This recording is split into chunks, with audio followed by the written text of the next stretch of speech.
আজকে বানাবো বন্ধুরা মাল্টি ভেজিটেবিল ভাজি। প্রথমে কড়াইতে সর্ষের তেল দিয়ে কালো জিরে শুকনো লঙ্কার ফোড়ন দিয়ে দিলাম রসুন পেঁয়াজ আর গাজর।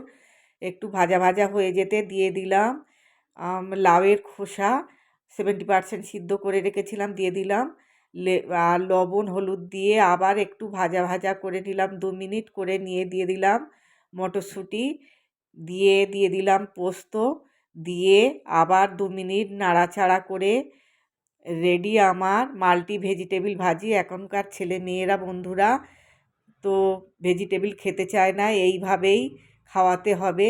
কেমন হয়েছে এই রেসিপিটা তোমরা কমেন্টে জানিও, আমি একটু টেস্ট করে দেখি। যে সকল বন্ধুরা আমার চ্যানেলটা এখনও সাবস্ক্রাইব করনি সাবস্ক্রাইব করে নিও প্লিজ। আর যারা করেছো তাদের অসংখ্য অসংখ্য ধন্যবাদ। সবাই ভালো থেকো, সুস্থ থেকো, সবাইকে ভালো রেখো। আবার দেখা হবে একটা নতুন ভিডিও। টাটা।